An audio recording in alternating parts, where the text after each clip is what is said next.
Je suis Anne Pioz, psychothérapeute et je vous accompagne à retrouver une relation sereine et intuitive avec votre alimentation. La pleine conscience du pouvoir est un podcast qui vous accompagne à reprendre le pouvoir dans votre relation avec la nourriture, à sortir des injonctions de la culture des régimes et à ne plus vous sentir seul avec tout ça. Dans ce podcast, je partage des outils, des réflexions. Je vous parle aussi de pleine conscience et d'introduire dans votre quotidien plus d'observation de votre propre fonctionnement. Je vous propose également des témoignages de femmes et d'hommes qui vivent ou ont vécu un trouble du comportement alimentaire ou une relation compliquée avec leur alimentation. Leurs témoignages vous permettront, je l'espère, de réaliser que nous sommes nombreux à nous retrouver pris au piège de cette relation toxique. Je vous laisse avec l'épisode du jour. Bienvenue dans l'épisode 116 du podcast La pleine conscience du pouvoir. J'étais très impatiente d'enregistrer et de vous proposer cet épisode parce que le thème me tient particulièrement à cœur et que mon invité du jour a beaucoup à apporter sur ce sujet. Ce thème, c'est la ménopause et mon invité, c'est Laurence Aura. Bonjour Laurence. Bonjour Anne.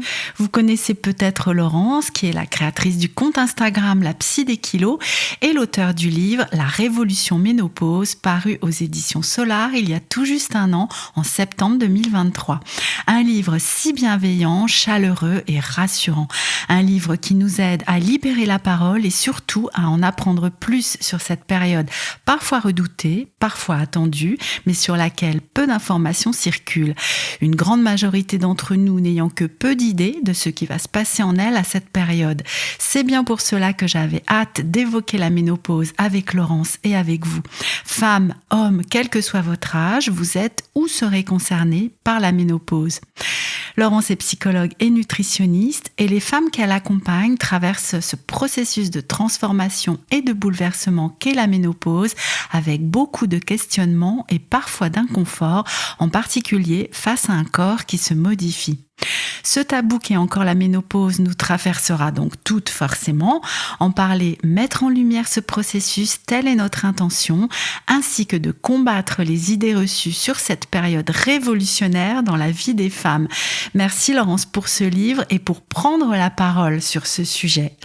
Pour commencer, est-ce que tu veux bien nous partager ce qui t'a amené à justement prendre la parole et écrire ce livre, La Révolution Ménopause? Alors, je pense qu'il y a eu deux raisons qui m'ont amenée à écrire ce livre, qui est plutôt d'ailleurs un livre sur le moment de la métamorphose, le moment du changement entre je ne suis pas encore ménopausée et ça y est, je suis ménopausée, qu'on appelle la périménopause. Mais ça rendait pas bien en titre. La révolution périménopause, ça marchait pas.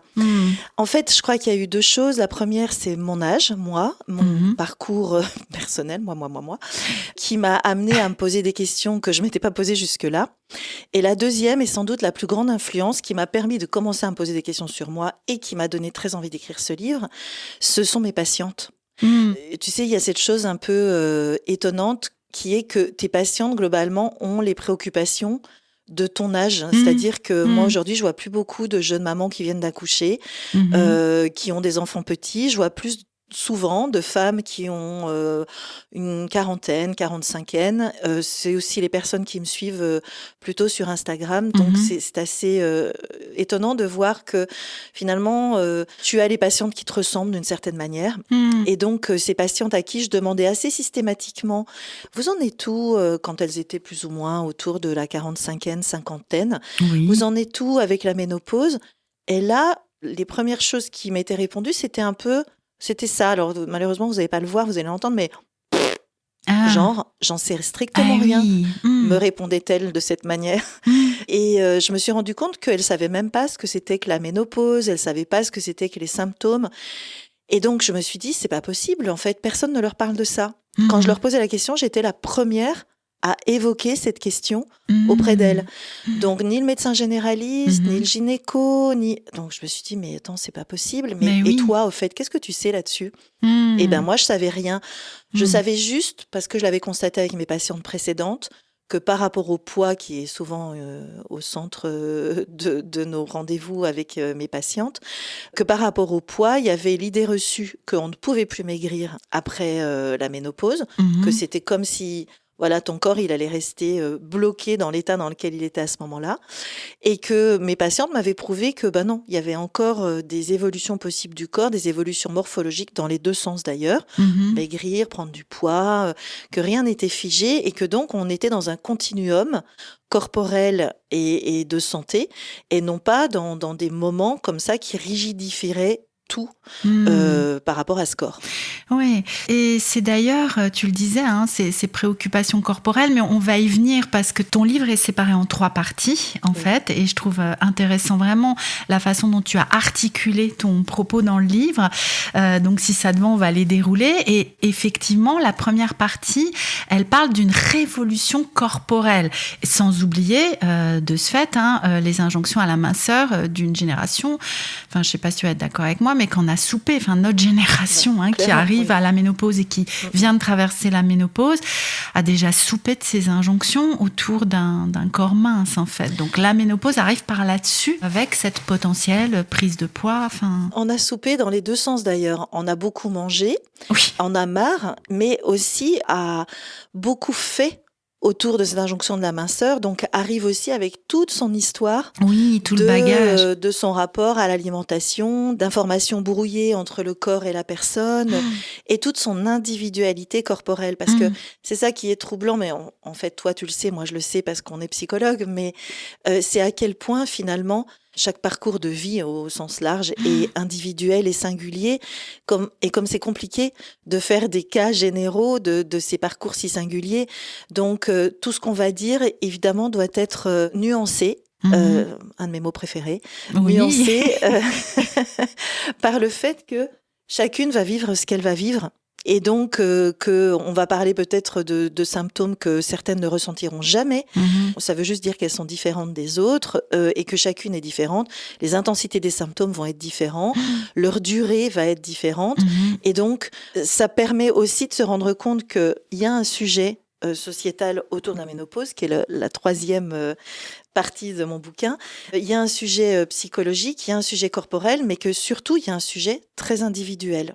Oui, je crois avoir entendu, tu vas me dire si tu confirmes cette information-là, que 80% des femmes vont ressentir des symptômes plus ou moins forts autour de la ménopause et 20% rien du tout, en fait. Alors, je ne sais pas d'où c'est tombé, tu vois, j'ai entendu ça dans un podcast que j'écoutais il n'y a pas longtemps. Non, mais tu as raison. D'ailleurs, c'est une information que j'avais partagée, je crois, dans un de mes petits posts ménopause.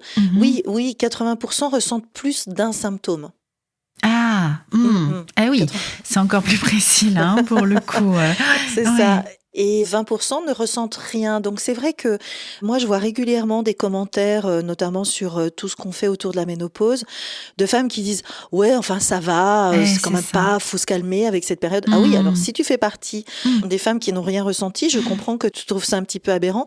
Juste, il faut savoir que plus de 3/4 des femmes ressentent quelque chose de différent, 4/5 exactement, ressentent des symptômes qui sont parfois invalidants, qui parfois vont jusqu'à la dépression profonde. Enfin, c'est quand même des choses très très fortes qui changent diamétralement le rapport à l'autre, que ce soit son compagnon de vie, que ce soit son collègue, son manager, ses enfants, ses amis. Ça change beaucoup beaucoup de choses, ses parents. Enfin bref, c'est un moment carrefour dans la vie qui mérite qu'on se pose pas mal de questions et qu'on l'aborde sans tabou et de manière ouverte. Et d'ailleurs, je relisais juste avant qu'on se parle là aujourd'hui l'introduction de ton livre où tu expliques comment tu as abordé ce sujet lors d'un repas à table. J'ai 55 ans, je suis ménopausée et comment les hommes d'un côté essayent de mettre une conversation en parallèle pour pas parler de ça et que les femmes, ça libère la parole. Moi, j'ai pu remarquer que même les femmes ont du mal à parler de ce sujet entre femmes. Moi, quand je l'aborde, c'est dans l'intime et en même temps, ça va nous concerner toutes et tous. Donc, comment on l'aborde en fait, ce sujet-là ? Alors, de manière un peu provocatrice, je dis, mais je le pense vraiment que d'un coup, on met le projecteur sur ce qui se passe dans la culotte des femmes. En réalité, ne plus avoir de règles ou avoir des règles plus longues, plus abondantes, moins abondantes, plus espacées. Ça commence là, en fait, ce qui nous indique qu'il y a un début de ménopause. Après, il y a d'autres symptômes comme des difficultés liées au sommeil, comme des sécheresses vaginales, comme une perte de libido, comme une prise de poids, particulièrement au niveau abdominal, comme un flou intellectuel. Enfin, il y a pas mal de choses qui peuvent nous tirer une petite sonnette pour dire, tiens, il y a quelque chose qui est en train de se passer. Mais globalement, quand vous dites, en effet, je suis ménopausée ou je suis en cours de ménopause, d'un coup, vous êtes en train de parler de votre vie génitale et du fait qu'elle est en train de se transformer. Oui. Mais vous êtes aussi en train de parler du fait que vous vieillissez. Et on ne peut pas décorréler l'un de l'autre, sauf que, en fait, on vieillit toute la vie. On grandit d'abord, mais on peut dire grandir, on peut dire vieillir, même pour un enfant. Un enfant de 8 ans est plus vieux qu'un enfant de 5. Enfin, je veux dire, dès qu'on naît, on commence à bouger. Alors au début, à croître.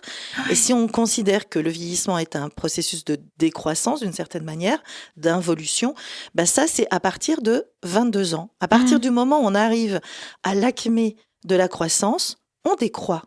Alors, nous, on croit que on est en pleine possession de nos moyens entre je ne sais quel âge et je ne sais quel âge. Bon, ça, c'est très discutable et ça dépend vraiment de chacun.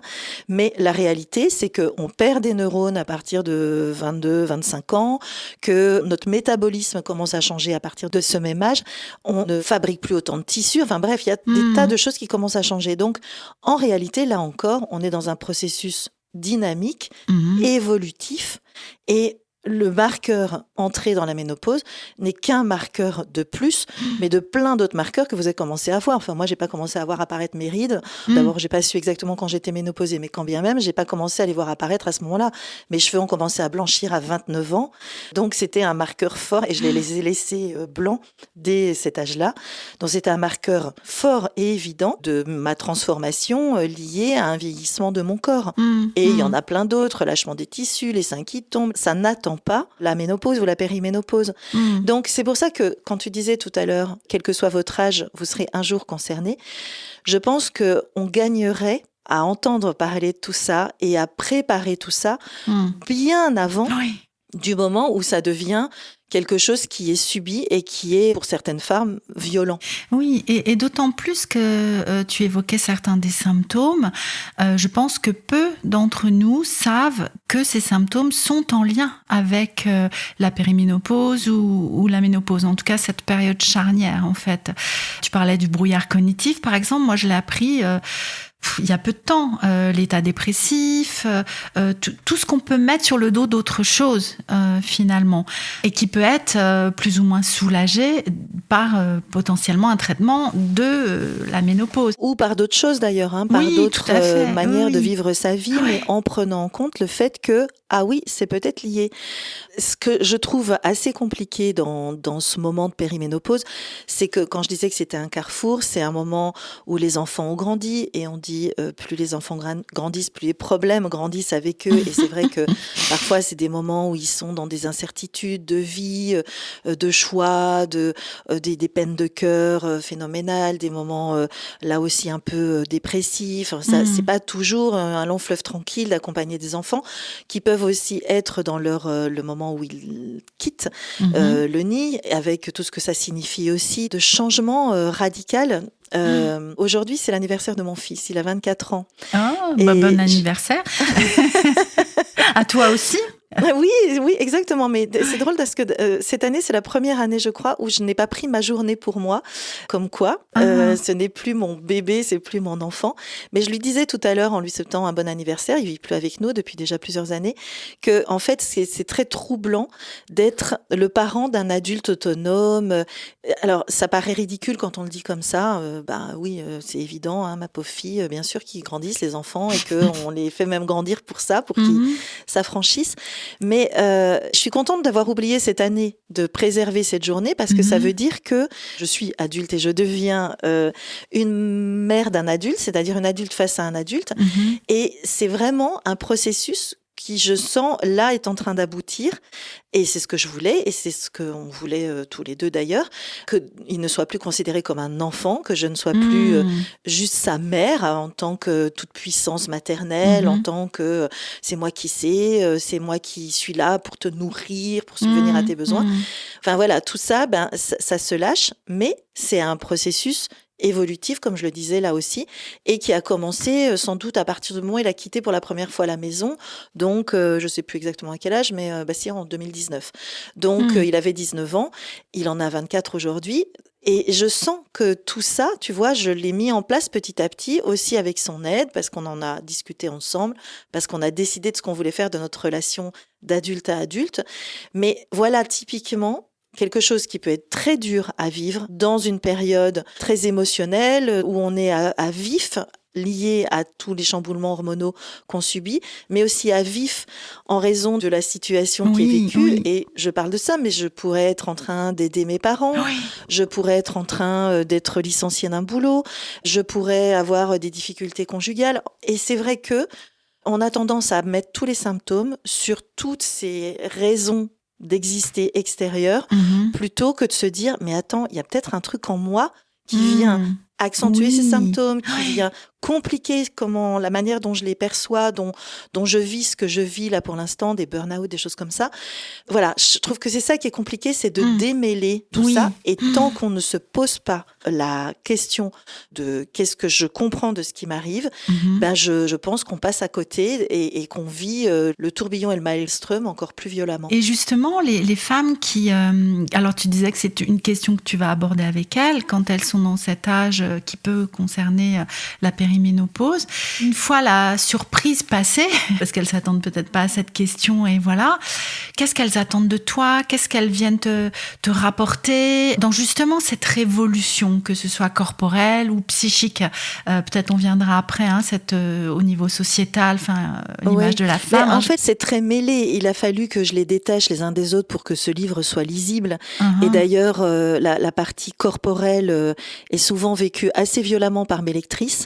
Et elles commencent à trouver un souffle dans la partie psychique. Ouf, je suis pas toute seule. Et enfin, dans la partie sociétale, à se dire, ah, mais en fait, on est une cohorte gigantesque.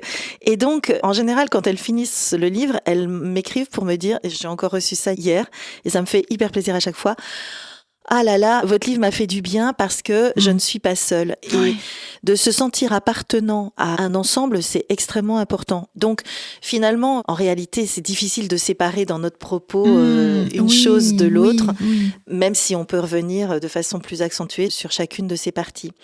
Alors, avec tout ça, j'ai oublié ta question. Ah oui, qu'est-ce qu'elles attendent de moi? Oui. C'est ça. Alors, la plupart du temps, les femmes qui viennent me voir sont des femmes qui ont un problème avec leur poids ou leur image corporelle. Je dis parce que je ne vois pas que des gens qui sont ou trop maigres, des femmes ou trop maigres ou trop grosses par rapport aux IMC. Je calcule pas les IMC. Moi, ce qui m'intéresse, c'est la façon dont la personne se perçoit. Si elle arrive jusqu'à moi, c'est comme je suis psychologue et diététicienne nutritionniste, si elles arrivent jusqu'à moi, c'est que elles arrivent par la porte d'entrée de la question du poids, de l'alimentation ou de l'image corporelle. Quand je leur demande où elles en sont par rapport à la ménopause, là tout de suite elles commencent à se dire « Ah mais oui, attends, j'ai pris du poids, c'est vrai, depuis combien de temps? Ah tiens, c'est marrant, ça fait 2 ans, mais ça fait 2 ans que mes cycles ont changé, non, je suis pas encore complètement ménopausée. » Elles commencent elles-mêmes à faire des liens. Et en tant que psychologue, moi je ne parle pas du poids forcément pour maigrir ou pour grossir. Je parle de la question de se sentir bien dans son corps et de sentir que son corps marche de manière optimale, fonctionne de façon confortable pour la personne qui est dedans, dans ce corps. Donc, quand elles commencent à parler de leur corps, elles parlent souvent aussi de plaisir et de l'alimentation, elles parlent du plaisir, elles parlent de leur travail, elles parlent de leur famille, de leur conjugalité, de leur sexualité.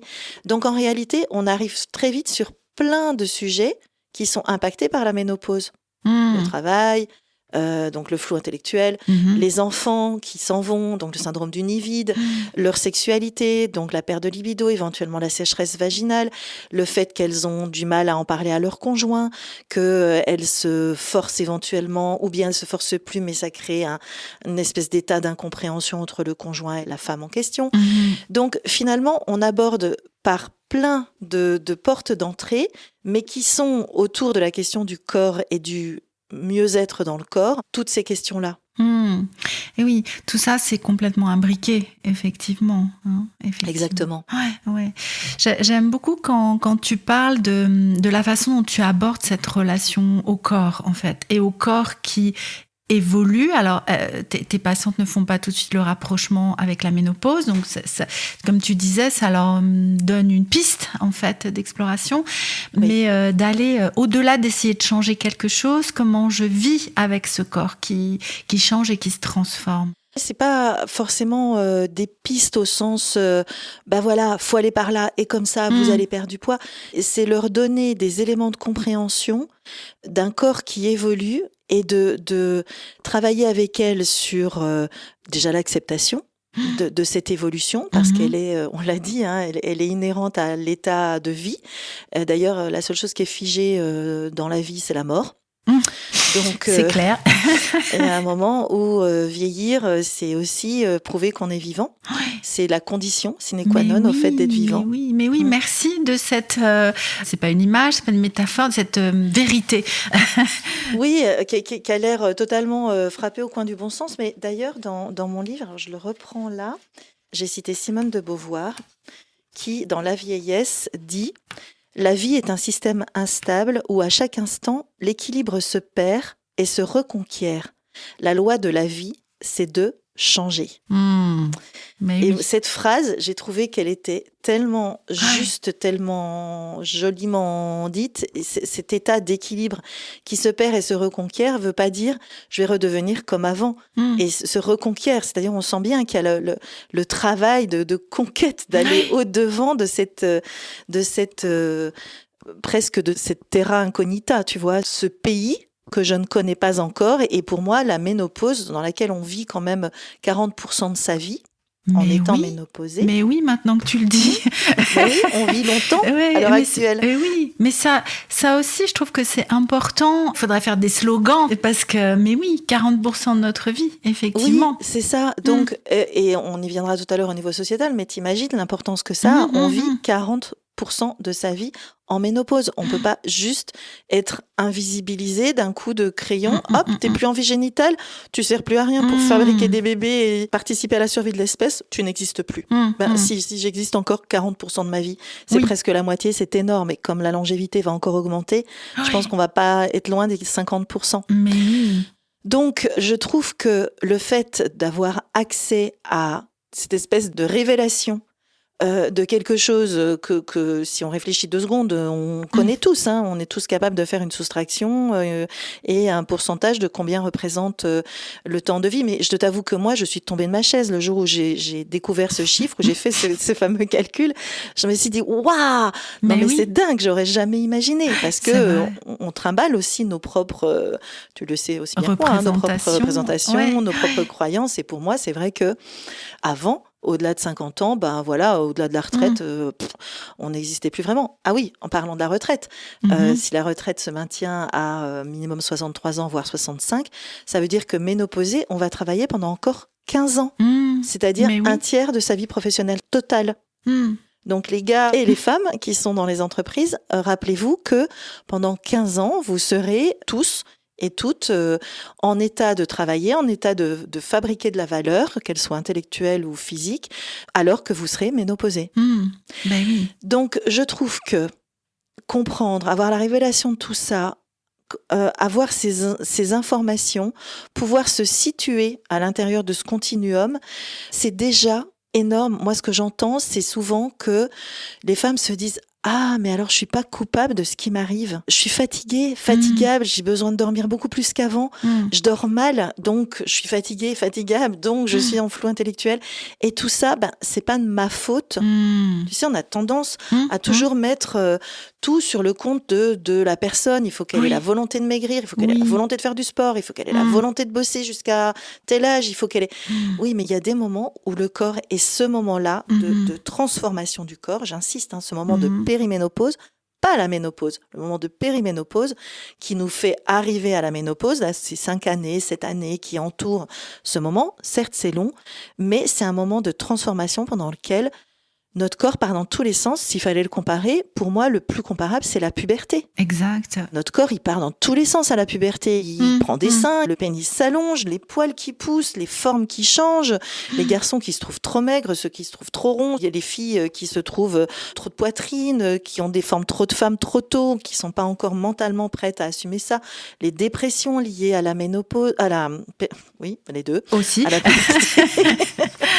Tout ça, c'est une réalité. Et pour moi, ce sont d'ailleurs une au début et l'autre à la fin de la vie génitale. Il y en a une qui ouvre la vie génitale et l'autre qui la ferme. Et c'est tout aussi bouleversant. Mais oui, et j'aime bien quand tu fais cette comparaison, enfin entre guillemets avec la puberté, ou en tout cas dans le bouleversement que nous traversons dans ces moments-là, parce qu'en fait, la puberté, ça commence à être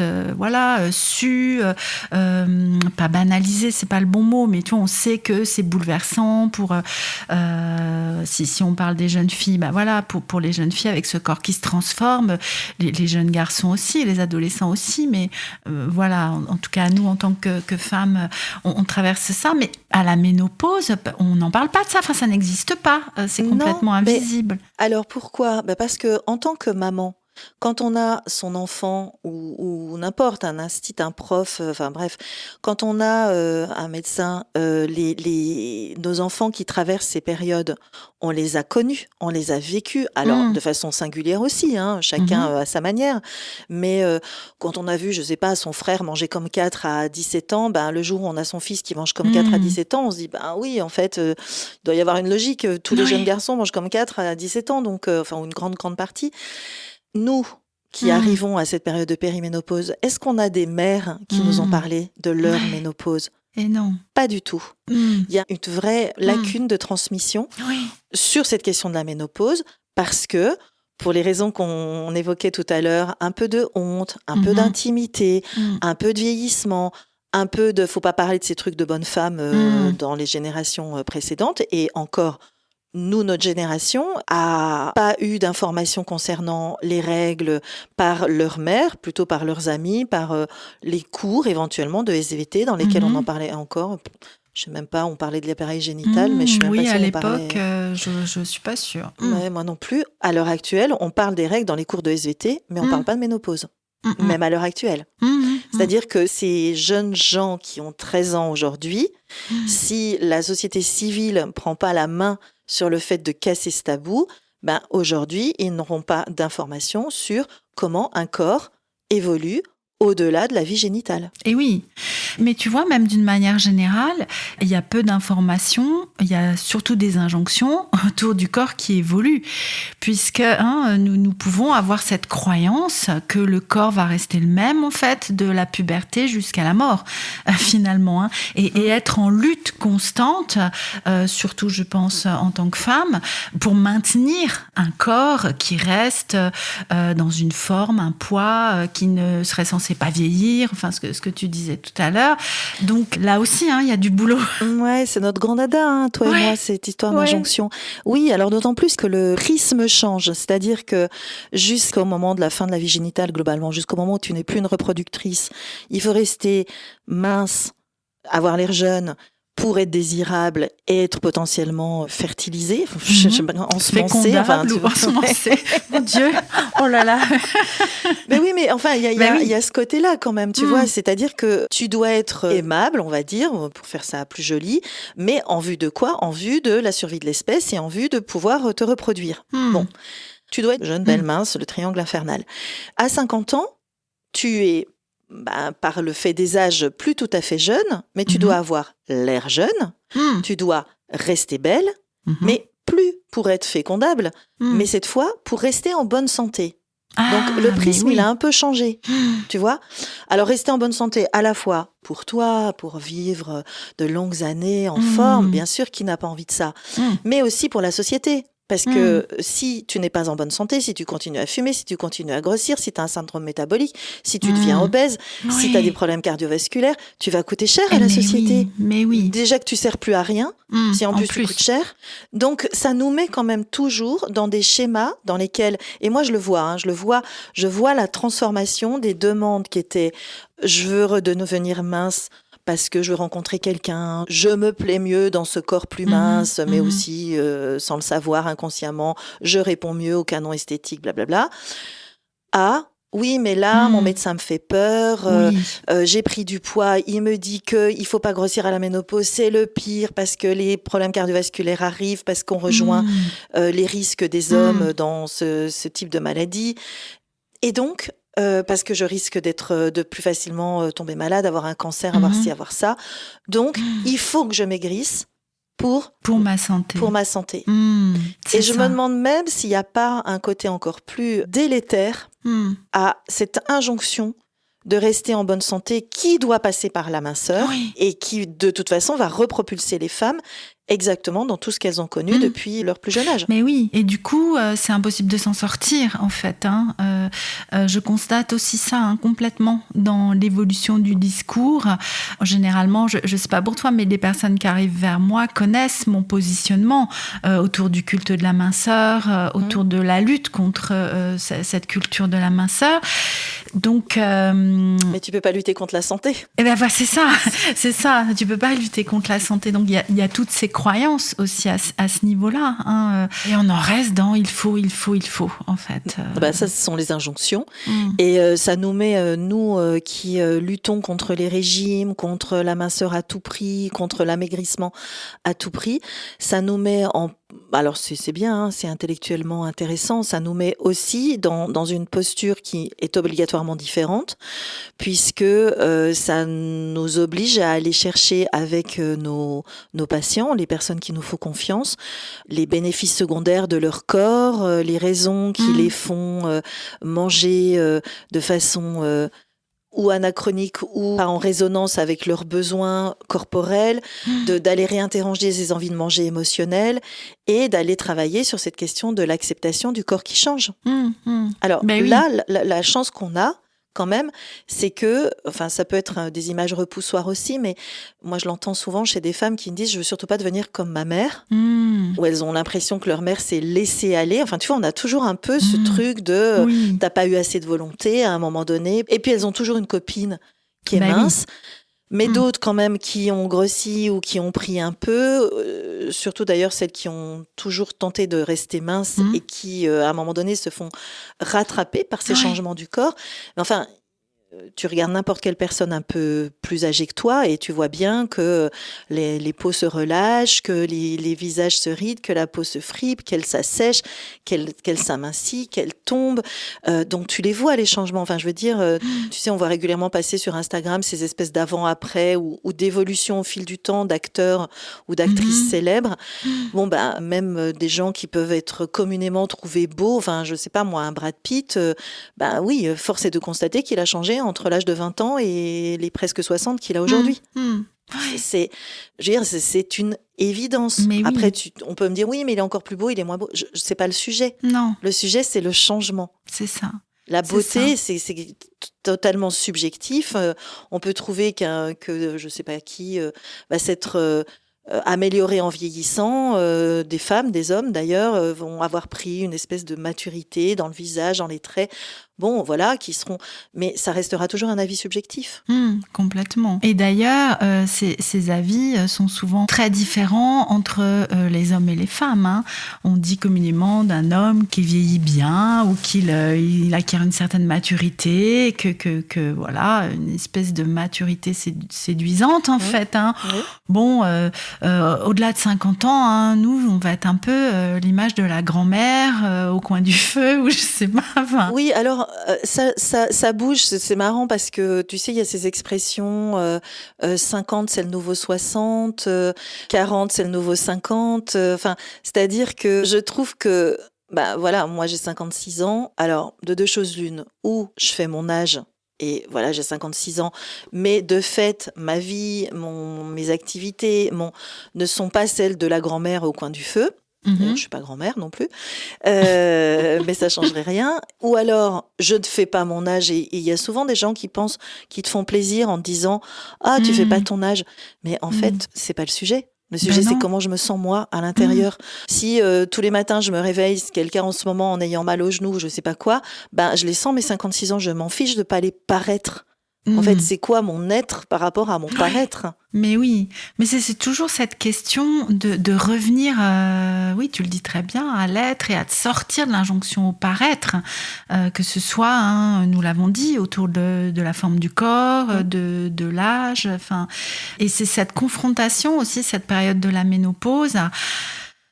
Encore, toujours, ces dictates, cette peur du corps qui change, qui vieillit, on n'en sort pas en fait. Oui, tu vois, tu parlais des hommes, des femmes, ben, typiquement les cheveux blancs sur une femme, ou ça fait négligé, ou ça fait vieux, ou chez un homme, je prends l'exemple, je sais plus comment s'appelle l'acteur qui a des cheveux gris argentés, on l'appelle le renard argenté.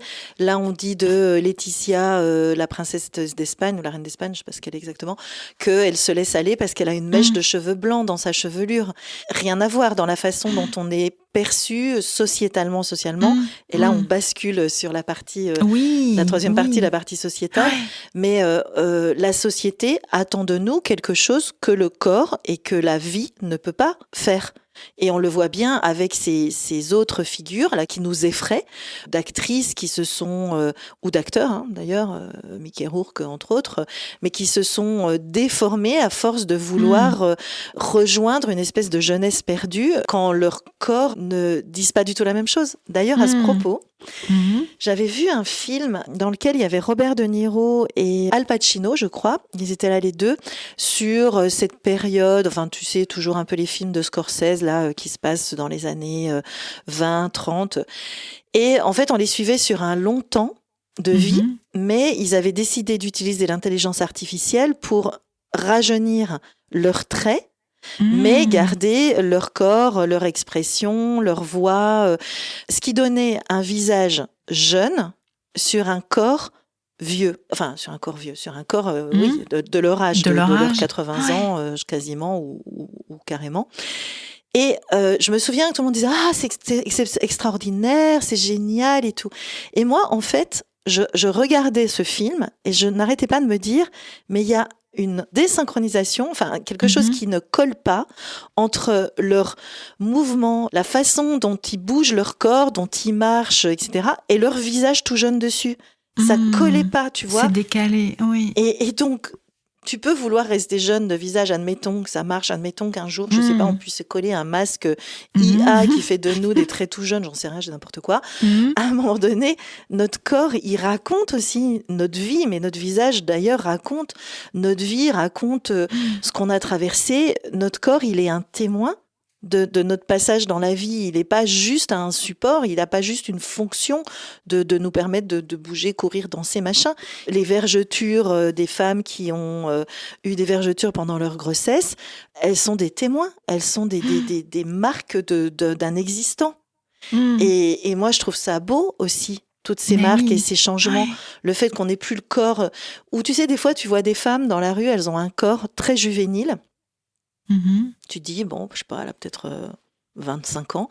Et tu te retournes, et en fait, elles ont un visage très marqué, par exemple, ça peut arriver, tu vois, parce que la manière dont elles s'habillent, etc. Et pareil, quoi, c'est un petit peu bizarre, il y a comme une espèce de non... D'anachronisme, oui. C'est ça. C'est moi qui me dérange. Mais bon, après, ça, c'est très personnel. Je j'ai pas d'avis pour les autres. Je dis pour moi ce que je ressens. Mais tout ça pour dire que je crois qu'il y a une espèce de fausse promesse à dire si tu as l'air jeune, tu es jeune. Mais c'est faux. Si tu as l'air jeune, tu gardes comme peut-être que Brad Pitt, quand il sort de son lit, il fait ouille, ouille, ouille pendant 3 secondes. On ne sait pas. Oui, c'est ça. Et pour en venir justement à la troisième partie de ton livre et ce côté sociétal, il y a entre autres, tu le disais au début de notre entretien, comment les femmes qui te lisent, tes lectrices t'écrivent en te disant « Ah, mais je suis pas toute seule, en fait, on est toutes à vivre ça. » Et je pense qu'une des causes, en fait, qui nous fait nous sentir si seules à ça, alors on en a parlé, il y a la non-communication sur le sujet, la non-transmission, mais aussi la non-identification à d'autres femmes, en fait, de 45 ans, 50, 60 ans, parce qu'on n'en voit pas, en fait. Elles sont invisibles autour de nous. Oui, alors, juste, je fais une petite remarque. Régulièrement, notamment les femmes qui sont sur les réseaux sociaux, me disent oui, vous dites qu'on les voit pas, mais moi j'ai l'impression qu'on ne parlait que de ça, de la ménopause, de machines qui s'expriment sur la question,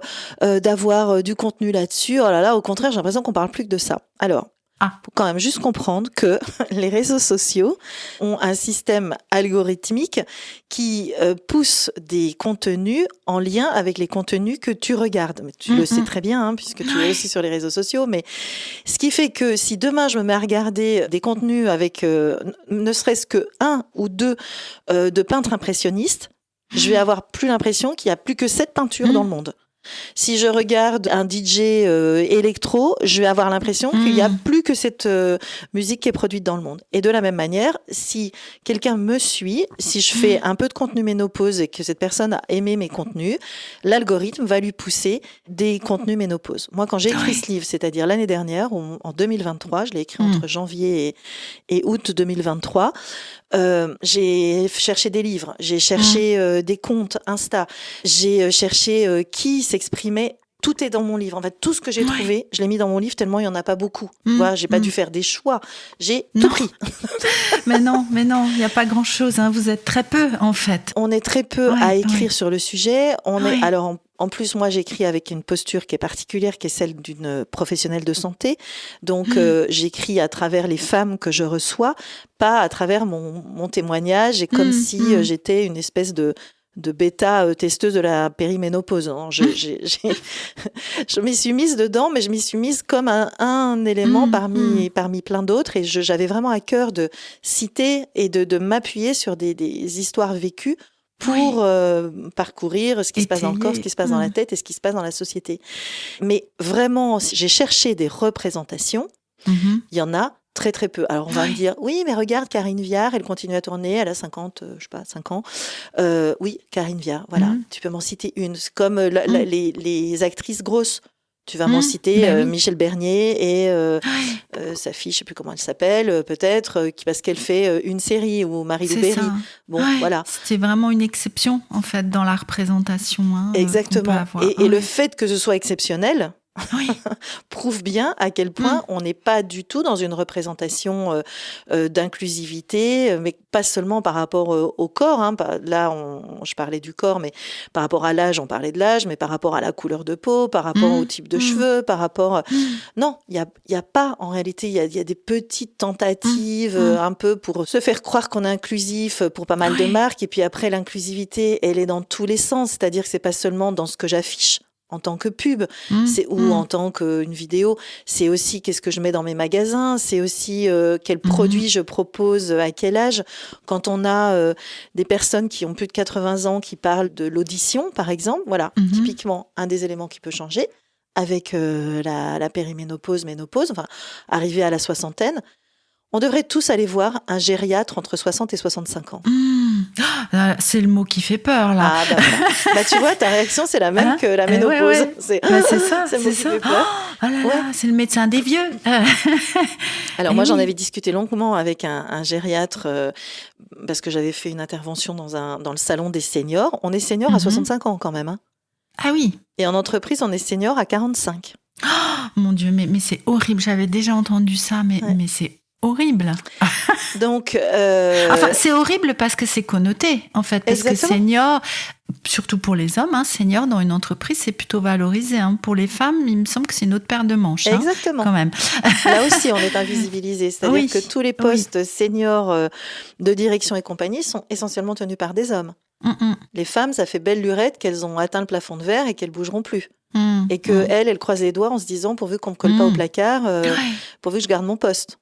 Et d'ailleurs, elles finissent par faire un burn-out parce qu'elles n'ont plus rien d'intéressant à faire et qu'elles ne progressent plus et qu'elles ne se challengent plus. Ou alors, on leur en colle. Et comme elles ont cette espèce de truc un peu de perfection, il faut que je fasse tout, que la charge mentale, elles s'en sont bouffées pendant 20 ans. Donc, elles pensent qu'elles peuvent, et à un moment donné, elles craquent. Leur corps craque, leur tête craque. Et c'est la dépression, sous forme de burn-out quand c'est en lien avec le travail. Alors que les hommes sont pas du tout là-dedans. Ben non. Pas du tout dans les mêmes revendications non plus, pas dans les mêmes attentes. Je le dis dans mon livre, mais un homme, quand on lui dit « t'es senior », il dit « ok ».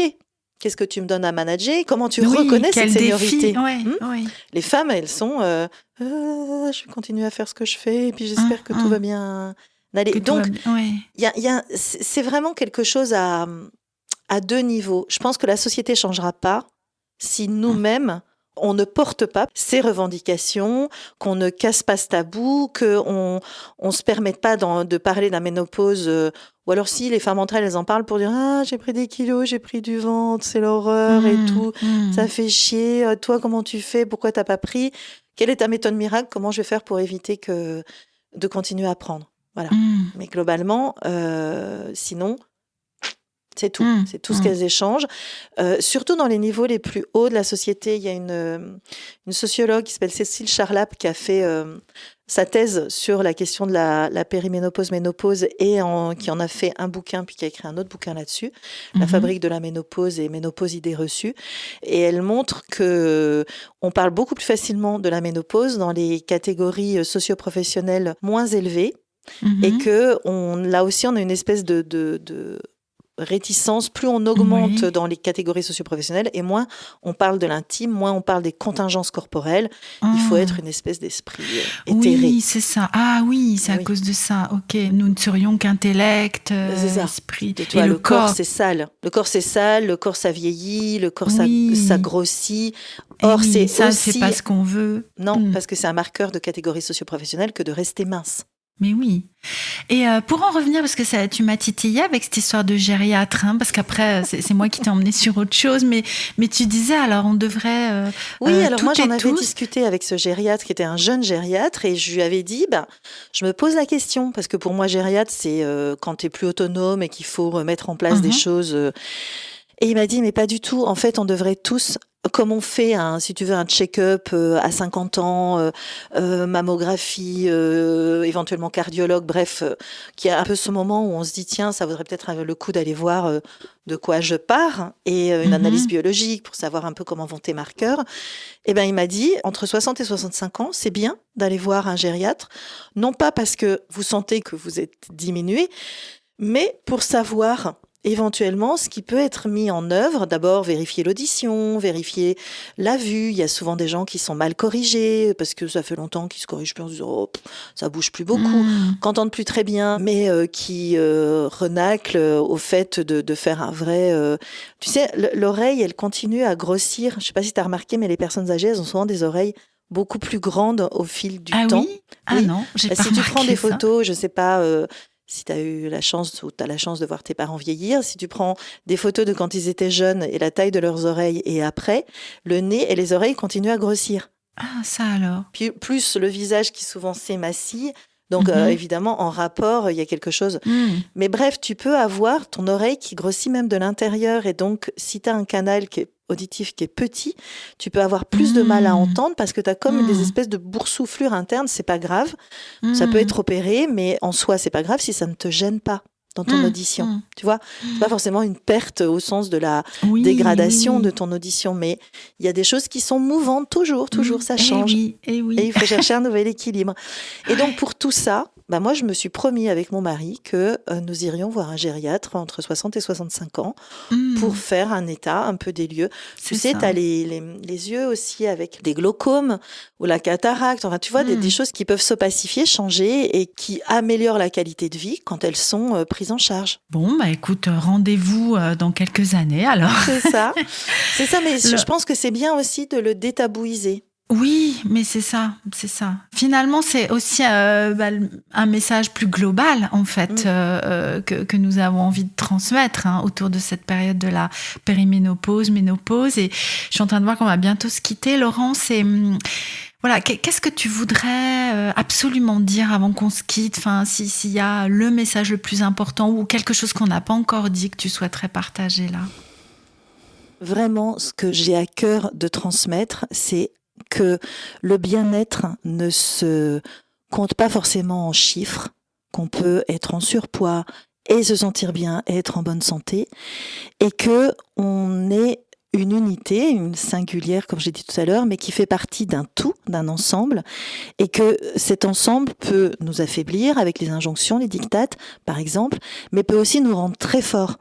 Et que je crois vraiment que, et je te remercie d'avoir ouvert la parole sur ce sujet avec moi aujourd'hui, je crois vraiment que plus on entendra des choses autour de cette période de la vie, plus on aura envie de la transmettre à nos enfants. Moi, j'adore que mon fils me dise quand il voit sortir mon éventail: c'est la ménopause, maman, et que ce soit pas un tabou entre nous, qu'on puisse en parler, qu'il ait compris peut-être aussi des moments où j'étais plus sensible, plus énervée, plus réactive. Enfin voilà, pour ne parler que de lui, mais c'est vrai pour les gens qui m'entourent. Et je suis très heureuse de m'être investie sur cette transmission. Moi, j'ai fait ce livre, ça m'a obligée à beaucoup m'acculturer et j'ai réalisé à quel point on était une chaîne gigantesque de transmission d'informations. T'as fait ta part aujourd'hui, tu la feras sans doute d'autres manières à d'autres moments avec d'autres personnes. Et c'est comme ça qu'on va gagner, c'est comme ça qu'on va faire bouger la société. Oui. Mais oui. Ah, j'aime beaucoup ce mot de la fin, peut-être, parce que c'est un message aussi d'espoir, en fait, que nous pouvons participer au changement. Qu'on peut participer à cette révolution. Ouais. Et alors, autre mot de la fin, il est vraiment important.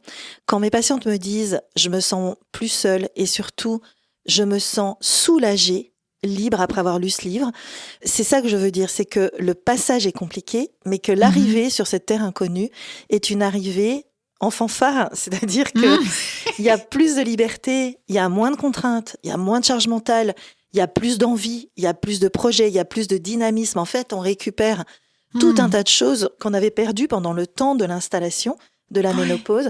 Et moi, quand je vois des femmes ménopausées qui sont bourrées d'envie de faire des choses, ou de s'écouter plus, ou de se laisser plus de temps, plus d'espace, je me dis, waouh, moi j'ai bien envie d'être là-bas aussi.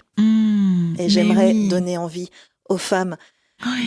J'aimerais qu'elles trouvent, grâce à ce livre, grâce à toi, grâce à toutes les fois, toutes les situations où elles en entendent parler, qu'elles comprennent que finalement, elles ont en germe un autre champ qui va pousser, desquels elles vont récolter les fruits. Tout à fait, que c'est cette nouvelle page finalement, en fait. C'est une nouvelle page, exactement. Qui s'est construite avec tout notre passé, notre parcours, mais comme une nouvelle page, en fait, de notre vie. C'est tout à fait ça, et il y en aura encore d'autres après. Mais oui, tout à fait. Bon, merci beaucoup Laurence. Je suis contente que nous terminions sur cette note aussi joyeuse. Vraiment, je vous encourage toutes et tous, si des hommes nous écoutent. Je sais qu'ils ne sont pas très nombreux, mais voilà, parce qu'on n'en a pas tellement parlé, mais c'est une période où les femmes ont besoin d'être entourées, soutenues, on a besoin d'alliés, accompagnées, comprises. Donc, je trouve que ton livre s'adresse là aussi aux hommes, aux compagnons ou enfants, frères, univers, je sais pas, de toutes les femmes en fait. Hein. Donc, je rappelle le nom de ton livre, hein, La Révolution Ménopause, qui est paru aux éditions Solar, qu'on trouve toujours en librairie. Toujours, enfin j'espère en tout cas. Oui, hein. Donc vous pouvez commander auprès de votre libraire sans problème. Hein. Où est-ce qu'on peut te retrouver, Laurence, si les personnes veulent te contacter? Alors, on peut me retrouver sur mon site internet. Si on veut prendre rendez-vous, c'est sur Doctolib que ça se passe. Je vois des patients et des patientes, mais essentiellement des patientes en téléconsultation. Oui. Je ne fais plus de face à face, mais ça se passe en général très bien.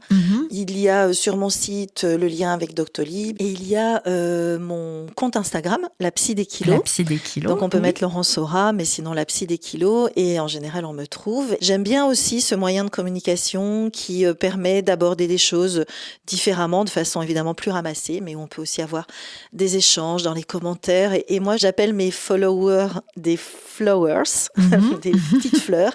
Et j'adore parce que c'est vraiment un endroit de bienveillance et de paix très harmonieux où les gens disent les choses de façon très respectueuse.